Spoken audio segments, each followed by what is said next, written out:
Aka, bu yerda nima qilyapsiz? Tinchlikmi o'zi, osmondan tushing. Nimaga do'q qilasan? Farroshsan deb salomimga alik olmayapsiz-ku? Nima kerak sizga? Unda qo'lini sindirib. Yo'q, qo'lini emas. Zaявleniya yozib yuboradi. Oyi, siz yemasangiz men yerdim xonimmi? Necha marta aytaman, ko'cha-ko'ydan yegulik olmagin deb.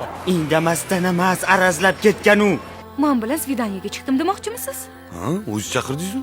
Men sizga ertaga sovchi qo'ysam nima deysiz? Maqtanma xos, hunaring oz. Nima? Ertalab bostirib boraman. Qarang-a. Sog'inmadingizmi? Nima ekan o'sha keraksiz narsang bolam? Nima bo'lardi oyi? G'ururda. Endi chiroq ham bor, gaz ham bor. Hamma narsa bor. Yo, odam degan ham shunaqa bo'ladimi? Shuncha ishdan keyin eski sotkani nima qilasan, og'ayni? Robiya jahl ustida gapiryapti. Yo'q, Jim, men hech qachon mana bu jinniga qizimni bermayman. Men beraman. Rustam aka!